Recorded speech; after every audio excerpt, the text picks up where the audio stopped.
షర్మిల దూకుడు పెంచారు. ఆంధ్రప్రదేశ్ రాజకీయాల్లోకి వచ్చిన తర్వాత ఆమె పీసీసీ చీఫ్గా ఎంపిక అయిన తర్వాత అసలు ఎక్కడ గ్యాప్ అయితే ఇవ్వట్లేదు. ఎప్పుడైతే జగన్ రెడ్డి అంటూ పిలుపు మొదలెట్టి వైసీపీ మీద మాటల దాడి మొదలు పెట్టారో వైసీపీ నాయకులు కూడా తగ్గట్లేదు. ఆ స్థాయి కౌంటర్లే ఇస్తున్నారు. కానీ ఆమె అయితే ఎక్కడ తగ్గట్లేదు. ఒక రకంగా అనవసరంగా కెలికి ఆమెతో తిట్టించుకుంటున్నారా? ఇప్పుడు డైరెక్ట్గా జగన్మోహన్ రెడ్డి గారికి అభివృద్ధి ఎక్కడుందో చూపించమంటున్నారు.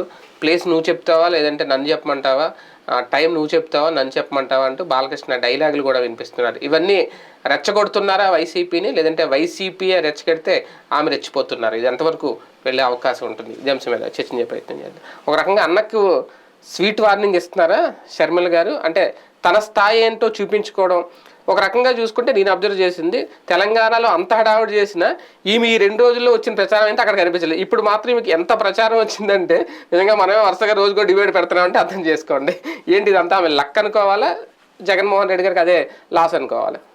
జగన్కి వ్యతిరేకంగా ఉండేటువంటి అటాకింగ్ ఆ స్థాయిలో ఉంటుంది. జగన్ మీద ఎవరు మాట్లాడినా, ఎక్కడో సందులో ఉన్న సుబ్బయ్య మాట్లాడినా కూడా పేపర్లో ఒక బాక్స్ కట్టి మరి వార్తలు ఇట్లా ప్రాక్టికల్గా జగన్ మీదన మనకేంటంటే ఇక్కడ దాదాపుగా తనకి సాక్షి ఒకటి ఉంది, పేపరు ఛానల్, సరే ఇటు వీళ్ళకి ఒక 1/2 ఛానల్ ఉన్నాయి. కాబట్టి ఈ నెట్వర్కింగ్ అటాక్ అన్నటువంటిది, సోషల్ మీడియా అటాక్ కూడా సీరియస్గా ఉంటుంది. అయితే ఇక్కడ నాకు ఒక చిన్న లాజిక్ అనిపిస్తున్నది ఏంటంటే వైసీపీ గేమ్ ప్లే చేస్తుంది షర్మిలతో అనుకుంటున్నా. షర్మిల దాని మీద అగ్రెసివ్ అటాక్ చేస్తుంది అని అనిపిస్తుంది. కానీ షర్మిలని అడ్డుపెట్టి ఒక గేమ్ నడుపుతోంది అనేది నాకు డౌట్. వైసీపీని గేమ్ నడుపుతుంది. చంద్రబాబు నాయుడు దానికి ఎంత తీవ్రంగా స్పందించట్లా, లోకేష్ దానికి ఎంత తీవ్రంగా స్పందించట్లా, పవన్ కళ్యాణ్ దానికి ఎంత తీవ్రంగా స్పందించట్లేదు. వాళ్ళు విమర్శించినప్పుడు చిన్న టైటిల్ వేసి వదిలేస్తున్నారు, లేకపోతే చిన్న ఖండన దానికి నడుస్తుంది, ఈనాడుకో జ్యోతికో కౌంటర్. కానీ షర్మిల దాని మీద విపరీతమైన అటాక్ చేస్తున్నారు. అది దాని వెనకాల నాకైతే కనిపిస్తున్న లాజిక్ ఏంటంటే ప్రభుత్వ వ్యతిరేక ఓటు చీల్చేటందుకోసం వీళ్ళు షర్మిల వాడుతున్నారు అనిపిస్తుంది. అంటే షర్మిలని వీళ్ళు కూడా బాగా ప్రమోట్ చేస్తున్నారు అన్నమాట. అవును, షర్మిలకి ఇప్పుడు వైసీపీ సోషల్ మీడియా కల్పిస్తుంది. అది ఏంటనేది ఇంకా తెలియాలి. అర్థం ఏంటి అంటే అప్పుడు fight between Sharmila versus Jagan అలా తీసుకొచ్చేస్తే ఇవి పక్కకు పోతాయి. అది ప్రభుత్వ వ్యతిరేక ఓటు. అందుకని తెలుగుదేశం వాళ్ళకి ఇప్పుడు ఏం అర్థం కావట్లేదు, తలబట్టు కూర్చుంటున్నారు. వాళ్ళేమో అనవసరంగా తీసుకొచ్చి ప్రమోట్ చేశారు వాళ్ళ మీడియా, ప్రత్యేక విమానాలు తీసుకొచ్చారు. ప్లస్ వాళ్ళ మీడియా ఓవర్ గా హైప్ ఇచ్చింది అమ్మాయికి. వీళ్ళు దాన్ని వాళ్ళ వేళ్లతో వాళ్ళ కళ్ళే పొడిచేందుకోసం వీళ్ళు కావాలని షర్మిల మాట్లాడిన పెద్దానికి ఇప్పుడు ధర్మాన ప్రసాద్ అందులో వీళ్ళు ఏం చేస్తున్నారు చూడండి. ఇక్కడ వైసీపీ తెలుగుదేశం ఎవరి స్ట్రాటజీ వాళ్ళకుంటుంది. అవును, వైసీపీ స్ట్రాటజిక్గా ఏం చేస్తుంది, మామూలుగా చంద్రబాబుని లేకపోతే పవన్ కళ్యాణ్ గట్టిగా బూతులు తిట్టే స్థాయిలో తిట్టాలి అంటే ఎవరిని పెడతారు, కొడాల నాని లాంటి వాళ్ళని దించుతారు. జోగి రమేష్, కొడాల నాని, పేరు నాని ఇట్లాంటి వాళ్ళతో అగ్రెసివ్ అటాక్ చేయాలంటే వాళ్ళని పిలుస్తారు. అలా కాకుండా నార్మల్గా తిట్టాలనుకున్నప్పుడు ఒక రకం ఉంటుంది. ఇప్పుడు పవన్ కళ్యాణ్ తిట్టాలంటే అమ్మటి రాంబాబుని తీసుకురావడం, అట్లాగే ఒక వ్యూహాత్మకమైనటువంటి కథ నడుపుతారు. ఇప్పుడు ఇందులో నాకు కనబడుతున్న వ్యూహం ఏంటి, షర్మిల విషయంలో అగ్రెసివ్ అటాకర్స్ కాకుండా కన్స్ట్రక్టివ్ అటాకర్స్ దించుతున్నారు. సజ్జల రామకృష్ణారెడ్డి, వైవి సుబ్బారెడ్డి, ధర్మాన ప్రసాద్ సోదరుడు ధర్మాన కృష్ణదాస్, వీళ్ళు ఎక్కడా కూడా బూతులు తిట్టరు, ఏమనరు, పైగా సాఫ్ట్ గా చెప్తారు అంతే. ఆ విమర్శ పదునుగా ఉంటుంది. విషయ పరిజ్ఞానం ఉన్న వాళ్ళు కూడా ఒక రకంగా. అది ఇప్పుడు ఈమెకి విషయ పరిజ్ఞానం లేదని తెలియజేయడం కోసం విషయ పరిజ్ఞానం ఉన్న వాళ్ళని పెడుతున్నారు. అంటే ఈమె కోసం కొత్త థీమ్ రెడీ చేసింది, ఆల్రెడీ ప్లాన్ బి తయారు పెట్టుకుంది. ఎందుకంటే నిన్న ఆ మాట ఆవిడ విమర్శించగానే ఏదో అభివృద్ధి చూపెట్టు అది ఇది అన్నది. అనగానే ధర్మాన కృష్ణదాస్ ఏం మాట్లాడాడు, అమ్మ నువ్వు పోయే దారిలోనే కదా ఉంది అక్కడ ఉద్దానంది హాస్పిటల్, నువ్వు పోయే దారిలోనే కదా ఉద్దానంలో నీళ్లు ఉన్నాయి, నువ్వు పోయే దారిలోనే కదా గ్రామ సచివాలయం అవి ఉన్నాయి, 2 అడుగులు ఎత్త కనబడేది కదా నీకు అంటున్నాడు. చాలా వ్యూహాత్మక. నేను అక్కడ ఇంకా ఎవరు తిడతారో వీళ్ళు అనుకున్నా, కానీ చాలా వ్యూహాత్మకంగా ధర్మాన కృష్ణదాస్ చాలా సాఫ్ట్, ఆ ప్రాంతం వ్యక్తి కాబట్టి ఆయన సాఫ్ట్ వాళ్ళని దించారు. మన స్టేట్ వైడ్ ఇష్యూకి సజ్జల రామకృష్ణారెడ్డి, వైవి సుబ్బారెడ్డి. ఇప్పుడు డిస్ట్రిక్ట్ వైడ్ ఇష్యూలో ఆ డిస్ట్రిక్ట్ కి సంబంధించినటువంటి సాఫ్ట్ ఫేసుల్ని ఇది వ్యూహాత్మకంగా అనుసరిస్తున్నారు. అంటే తద్వారా తమ ప్రత్యర్థి షర్మిలాని చూపించడం ద్వారా తెలుగుదేశం మనిషే షర్మిల అని ఒకటి ప్రొజెక్ట్ చేయడం, దాంతో పాటుగా షర్మిలని ప్రధాన ప్రత్యర్థిగా ఫోకస్ చేసుకొస్తే రేపు ప్రభుత్వ వ్యతిరేక ఓటు కాంగ్రెస్కి జీల్చేందుకోసం అనేసి ఓ ఎత్తుగడ్డ వేసినట్టుగా కనబడుతుంది అది చూస్తుంటే. ఒక రకంగా ఈ తరహా భారీ ప్రచారం రావడం షర్మిల గారి వ్యక్తి అంటే ఆమె సొంత రాజకీయ భౌతిక ప్రకారం చూసుకుంటే ఒక వరమే అని చెప్పుకోవాలి. కానీ ఆమె ప్రశ్నిస్తున్న ప్రశ్నలు, నిన్న ఆయన బస్సులో కూర్చొని ఆమె మాట్లాడడం, టైం మేము చెప్తాం లేదంటే ప్లేస్ మీరు చెప్తాం రండి, అభివృద్ధి ఎక్కడ ఉందో చూపిస్తే మేము కళ్ళల్లో ఒత్తులేసుకుని చూస్తున్నాం అంటే ఇవి ఏమన్నా మహిళ కాబట్టి మహిళల మనసులో కానీ చొచ్చుకెళ్తాయా? అంటే ప్రాక్టికల్గా ఒకటి ఇదివరకు మరి మహిళలు తెలంగాణలో మహిళలు లేరేంటి, వాళ్ళకి మీరు ఎందుకు చొచ్చుకుపోలేదు? ఇప్పుడు మహిళలు పాలిటిక్స్ గురించి తీసుకునేటువంటిది పథకాలు ఇట్లాంటివి చూస్తారు వాళ్ళకి. ఇప్పుడు షర్మిల చెప్పిన మాటలు వెళ్ళినాయా, అక్కడ ఉన్న మహిళలకి రేవంత్ రెడ్డి చెప్పినటువంటి సంక్షేమ పథకాలు వెళ్ళినాయా? అంటే తెలంగాణలో మనం షర్మిలని ఆ మిగిలిన రాజకీయ నాయకులు ఆ స్థాయిలో చూడలేమేమో. ఇక్కడంటే ఒక బ్రాండింగ్ ఉంది, జగన్మోహన్ రెడ్డి గారి చెల్లి అని ఒక బ్రాండింగ్, రాజశేఖర రెడ్డికి బిడ్డగా. అక్కడ ఏంటంటే ఇదే బ్రాండింగ్ అక్కడ కూడా ఉంటుంది, కానీ ఆ రాజకీయాలు ఈవిని పెద్దగా పట్టించుకోలేదు అనేది, అందుకే అంత హైప్ రాలేదు అనేది. అలా రాకపోబట్టి ఇక్కడికి వచ్చింది. అవును, అంటే అర్థం ఏంటి? ఇప్పుడు ఫస్ట్ బేస్ అక్కడ పుట్టిన అమ్మాయి, అది ఆమె చెప్పుకున్నది, ఆమె కావాలని చెప్పుకుని వెళ్ళారు. ప్లస్ అక్కడ అంత హైప్ తను ఇచ్చుకుంది కదా, అక్కడ కూడా హైప్ విపరీతంగా వచ్చింది కదా, ఫస్ట్ ఇచ్చారు కదా. కానీ అక్కడ ప్రజలు ఓన్ చేసుకోవాలి కదా, అది జరగలేదు. ఇక్కడ కూడా అంతే కదా. ఇక్కడ ఓన్ చేసుకోవడం ఎప్పుడు జరుగుతుంది? ప్రజలు అమ్మాయి వస్తుంది మనం వెళ్ళి చూడాలి అనుకున్నప్పుడు అది ఓన్ చేసుకోవడం. ఇప్పుడు లోకేష్కి మొదట్లో రానటువంటిది ఆ తర్వాత కాలంలో వచ్చింది, ఇది జనంలోకి వెళ్ళడం, ఓన్ చేసుకునేటువంటి. తర్వాత అనవసరంగా ఆయన చెడగొట్టుకుని లేట్ చేసుకుని అది చెడుకున్నాడు. సరే అది పక్కన పెడితే బేసిక్గా ఈ అమ్మాయిది ఇప్పటిదాకా అయితే ఈ అమ్మాయిని చూద్దామని ఎగబడే పరిస్థితుల్లో ఎవరు లేరు. అది తనే బస్సులు ఎక్కి కూర్చోవాల్సి వచ్చిందంటే అర్థం ఏంటి? ప్రాక్టికల్ గా తను బస్సు ఎక్కి కూర్చుని వాళ్ళ నీళ్ళని కలవాల్సి వచ్చిందంటే ఇప్పుడు తను వెళ్ళిన చోట ఏంటి? పోగేస్తే 500 మంది, పోగైపోతే 100-200 మంది. అప్పుడు ఇంకా ఆదరణ ఏమున్నట్టు? జస్ట్ ప్రస్తుతం ఏంటంటే పబ్లిసిటీ గేమ్ నడుస్తుంది. ఒకటి, ఎవరైతే చంద్రబాబు గారిని భువనేశ్వర్ గారి కంటే ఎక్కువగా ప్రేమించేటువంటి రాధాకృష్ణ గారు, తన ఆత్మగా భావించేటువంటి రామోజీరావు గారు, వీళ్ళు ఏం చేస్తున్నారంటే తెలుసో తెలియకో తెలుగుదేశానికి మంచిగా కంటే చెడు చేశారు.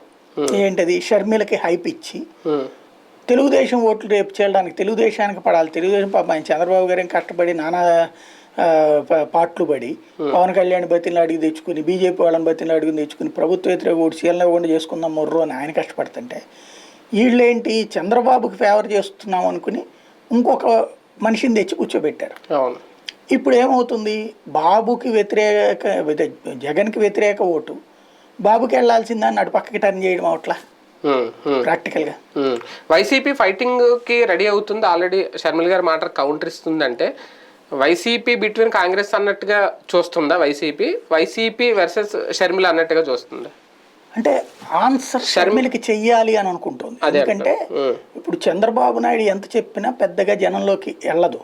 ఎందుకు అంటే అభివృద్ధి ఏం చేసావు అంటే నువ్వేం చేసావు అని అడుగుతారు. నువ్వే కదా 5 ఏళ్ళు ముఖ్యమంత్రిగా ఉంది కాబట్టి అది అవ్వట్ల. మొదట్లో ఏది మన ఈయన పవన్ కళ్యాణ్ చేసినటువంటి దానికి బాగా వెళ్ళేది. క్రమంగా వాళ్ళిద్దరు పొత్తు పెట్టుకోవడం వల్ల అతని ప్రశ్నలకి అతను కాన్సెప్ట్ డౌన్ అవుతుంది. అంటే ఇక ఆ పాయింట్ ఆవేశపూరితం అది కూడా తగ్గడం, ఆ మూమెంట్ కి సంబంధించి అటు ఇటు కాకుండా ఉంది అక్కడ. ఇక వాటికి జవాబులు పెద్దగా అందులో ఆయన తర్వాత ఎప్పుడైతే తెలుగుదేశంతో పొత్తప్పటి నుంచి ఆ స్వచ్ఛత కోల్పోయింది. ఏది ఆ స్పీచ్ లో అగ్రెసివ్నెస్ తప్పించి స్వచ్ఛత లేదు. అంటే అంతకుముందు రైట్ చేసినటువంటి ఒక రోడ్ల గురించినో గుంటల గురించినో లేకపోతే కౌలు రైతుల గురించినో అట్లాంటి సమాధానం చెప్పాల్సిన టాపిక్ ఏముంది? తర్వాత నువ్వు చెడ్డోడివి, నువ్వు మంచోడివి కాదు, నువ్వు దిగిపోవాలి, దీనికి వేరు. ఇతను ఈ పనిలో విఫలమయ్యాడంటాం వేరు. కాబట్టి అక్కడ పవన్ కళ్యాణ్ దిగిపోయింది. ఇప్పుడు ఈ అమ్మాయి తీసుకొస్తున్నటువంటి పాయింట్ ప్రస్తుతం వీళ్ళు చేస్తున్నది కూడా నా దృష్టిలో ఒకటి తప్పు. బేసిక్గా అది కనబడట్లేదు ఇది కనబడట్లేదు అంటున్నారు. ఫస్ట్ అడగాల్సింది ఏంటి? సిగ్గుండాలి ఆ మాట ఉండడానికి అడగడానికి. ఎందుకంటే నీకు అభివృద్ధి కనబడలేదంటే 50 ఏళ్ళు రాష్ట్రాన్ని పరిపాలించింది ఎవరు? ఆ దద్దమ్మ పార్టీలో నువ్వుండి మళ్ళీ ఆంధ్ర అంతా అభివృద్ధి చెందిపోయింది అని మొక్క చేసింది వాళ్ళే. రాష్ట్రాన్ని మొక్కలు ఎందుకు చేశారు? ఆంధ్ర వాళ్ళంతా సొత్తంతా దోచుకుపోయారు మంది, తెలంగాణ సొమ్ములంతా అక్కడ విపరీతంగా పనిచేసుకున్నారు, విపరీతంగా కోటీశ్వర్లు అయిపోయారు ఆంధ్ర వాళ్ళు, ఇక్కడ మనల్ని అందరినీ దోచుకున్నారని అది చెప్పింది. మరి ఆంధ్ర వాళ్ళు దోచుకుంటే ఇప్పుడు ఏం లేదో నువ్వేట చెప్తున్నావు? మరి ఆంధ్ర వాళ్ళని దోపిడీదారులు, ఆంధ్ర వాళ్ళందరూ విపరీతంగా సంపాదించుకున్నారని చెప్పి కాంగ్రెస్ పార్టీ తరఫున వచ్చావు, సిగ్గుండాలి కదా అని అడగాలి కదా. ఆంధ్ర వాళ్ళు దోచుకుని ఉంటే మరి దోచుకున్నారనే కదా నువ్వు రాష్ట్ర విభజన చేసింది. ఆంధ్ర వాడు దోపిడీదారుడు, ఆంధ్ర వాళ్ళు దోచుకుంటాం వల్లనే తెలంగాణ నష్టపోయింది, తెలంగాణ కష్టానికి నష్టానికి పాపానికి కారణం అంతా ఆంధ్ర వాళ్ళనే కదా చెప్పింది. మరి ఆ పార్టీ తరపున వచ్చి ఇప్పుడేం లేదు అభివృద్ధి అంటే, పోనీ ఆడు కట్టినటువంటి బ్రిడ్జ్ ఏమన్నా కూల్చాడా? లేకపోతే వాళ్ళు కట్టిన మెట్రో ఎవడన్నా పీకేసుకుని ఎత్తుకుపోయాడా? వాళ్ళు కట్టించినటువంటి పేద పేద ప్రాజెక్టులు ఏమన్నా ఎత్తుకెళ్ళి తీసుకెళ్ళి పక్కకెళ్ళి చెన్నై గిను కర్ణాటకకి కట్టేసి తీసుకొచ్చి ఇచ్చారా? ఒక్క రోడ్డు సరిగ్గా వేయలేకపోతే, దిక్కుమొక్కు లేకపోతే, వాజ్పేయి రాకపోతే కనుక శ్రీకాకుళం నుంచి విజయవాడకి రావడానికి 3 రోజులు పట్టేది, విజయవాడ నుంచి హైదరాబాద్ పోవడానికి 1 రోజు పట్టేది. ఆ వాజ్పేయి వచ్చాడు కాబట్టి ఆ రోజు రోడ్లే బట్టి ఈ రాష్ట్రం బాగుపడింది, మౌలిక వస్తువులన్నీ వచ్చింది వాజ్పేయి టైము. ఆ తర్వాత వచ్చినటువంటి వాళ్ళందరూ కూడా వేసుకొచ్చింది. వాళ్ళు నరేంద్ర మోడీ వచ్చిన తర్వాత ఇంకో 4 రోడ్లు. నువ్వు అసలు ఏ రోడ్డు వేసేవారు బాబు? కాంగ్రెస్ పార్టీ అనడానికి సిగ్గుండాలి కదా అని అడగాలి కదా. ఇప్పుడు ఇంకా హైవేలు అద్భుతం, R&B రోడ్లే బాగాలేదు అంటున్నారు. అప్పుడు హైవేలు కూడా అధ్వానంగా ఉంటాయి కదా. ఇప్పుడు ఇంకోటి ఆ గ్రామీణ ప్రాంతాల్లో రోడ్లు వేసింది ఎవరు? 6 lanes కాంగ్రెస్ వచ్చిన తర్వాత, కాంగ్రెస్ ఉన్న రోజున ఏ రోజైనా జీవితంలో రోడ్లు వేసిందే? అదేంటి అది గ్రామీణ సడక్ యోజన కింద వాజ్పేయి వేసినటువంటిది, ఉపాధి హామీ పథకం కింద రోడ్లు వేయించారు. అట్లాగే వాళ్ళ ఊళ్ళలో స్కూల్ డెవలప్మెంట్, సర్వశిక్ష అభియాన్, ఆవిడ టోటల్ గా అవి అడగాల్సిందేంటి? అసలు వీళ్ళు అడగాల్సింది అది. కాంగ్రెస్ 50 ఏళ్ల నుంచి ఉండి మెట్రో మెట్రో మెట్రో అంటుంది. 75 ఏళ్ళు భారతదేశానికి స్వాతంత్రం వచ్చి ఆంధ్రలో మెట్రో లేదంటే సిగ్గుతో తల ఉంచుకోవాల్సింది ఎవరు? కాంగ్రెస్ పార్టీ. ఎందుకు? బీజేపీని అంటుంది ఇవిడ. బీజేపీ అసలు ఇక్కడ పరిపాలనలోకి రాలేదు. వీళ్ళ అన్న వచ్చింది 4.5 ఏళ్ళే, వీళ్ళ నాన్న ఉన్న 6 ఏళ్లలో మరి ఎందుకు వెళ్ళా మెట్రో? అప్పుడు మరి నీ నాన్న పాలన ఏంది?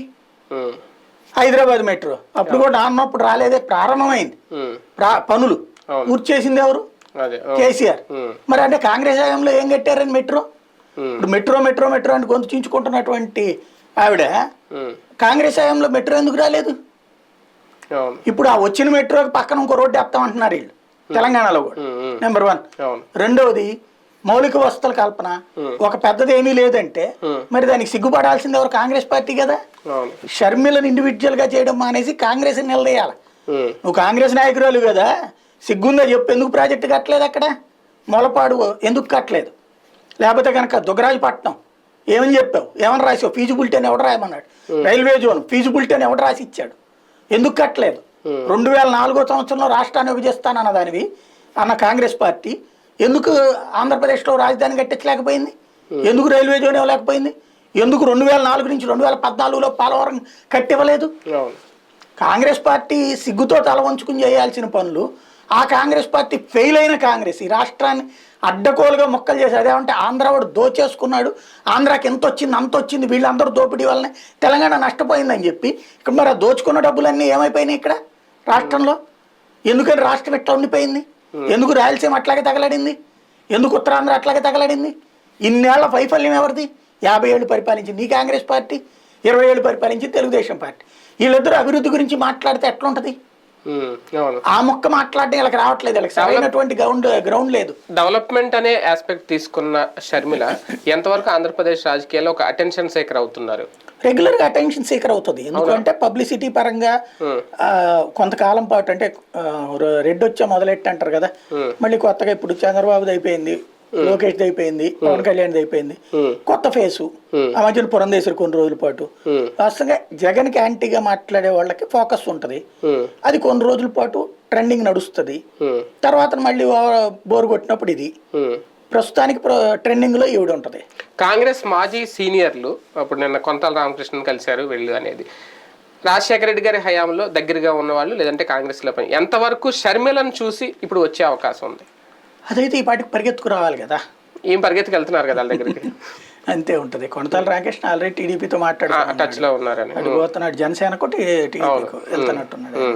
వాళ్ళు పోతుంటారు. వాళ్ళందరూ ఏంటంటే ఇంతకుముందు కాంగ్రెస్లో ఉండి ఎందుకు వెళ్ళారు కాంగ్రెస్ నుంచి బయటికి? ఇంకోటి ఇవాళ కాంగ్రెస్ వాళ్ళందరూ ఫస్ట్ సమాధానం చెప్పాలి. ఆంధ్రప్రదేశ్ ప్రజలకి 2 చేతులు జోడించి క్షమాపణ చెప్పాలి ఫస్ట్. వీళ్ళు నిలదీయాల్సింది ఆంధ్రప్రదేశ్లో ఉన్న ప్రతి ఒక్కడు ఉమ్, 2 చేతులు కాదు మోకాళ్ళ మీద పడుకుని క్షమాపణ చెప్పాలి, సాష్టాంగ ప్రణామం చేసి ఆంధ్రప్రజలు క్షమాపణ చెప్పాలి. ఎందుకంటే దోపిడీదారులను తరిమేయమన్నారు, తరిమి కొట్టబడ్డాం, దోపిడీదారుల కింద ముద్ర వేయబడ్డాం. అవును. చివరికి అందుకనే కదా ఒక్కళ్ళంటే ఒక్కళ్ళు కూడా గెలవంది, డిపాజిట్ కూడా రానటువంటిది. ఉమ్, ఇప్పుడు ఫస్ట్ సమాధానం చెప్పాల్సింది ఆంధ్ర వాడు దోపిడీదారా కాదా, ఉమ్, లేదా ఆంధ్ర దోచుకుంటే ఆ డబ్బులన్నీ యాడికి పోయినాయి, ఉమ్, వీళ్ళింటికి పోయినాయి, షర్మిల ఆస్తుల కింద ఏమైనా జమ అయినాయి. ఏమైనా షర్మిల ఏమి చిన్నప్పటి నుంచి ఆస్తులు లేదని చెప్తున్నారు కదా, మరి ఆవిడకి ఎక్కడి నుంచి వచ్చిన డబ్బులు, అంటే దోపిడీలో ఆవిడ భాగం ఎంత, అది కూడా ఆవిడకి ఆస్తుంది కదా, మరి అవును. ఆవిడ ఏమైనా పుట్టుకతో ఆకాశం నుంచి ఊడిపడిందా, మన తెలంగాణలో ఎంత ఖర్చు పెట్టారు, ఉంది కదా. ఎక్కడి నుంచి మరి వచ్చింది? అక్కడ ఎక్కడ ఆవిడకి అంత డబ్బులు వచ్చినాయి అంటే ఎవరు దోచిపెట్టారు ఆవిడకి, తెలంగాణ దోచుకున్న డబ్బులు అయ్యేనా కొని, అంటే మీరు దోచుకుంటే జనాలందరూ మరి ఇట్లా అభివృద్ధి ఎందుకు లేకుండా పోయింది, కడపలో ఎందుకు అభివృద్ధి లేకుండా పోయింది, అదే కదా ఫస్ట్ అవును. అది చెప్పాలి కదా. రైట్, చూద్దాం. మొత్తానికి దూకుడైతే పెంచారు షర్మిల, నేరుగా జగన్మోహన్ రెడ్డి గారికి సవాల్ విసురుతున్నారు. ఆమె వార్నింగ్లు కూడా ఇస్తున్నారు, టైం మీరు చెప్తారా మమ్మల్ని చెప్పమంటారా అని. మరి ఎలా రియాక్ట్ అవుతుంది వైసీపీ, ఇలాగే సాఫ్ట్గా ఉంటుందా, వీళ్ళు కూడా దూకుడు పెంచుతారా చూద్దాం.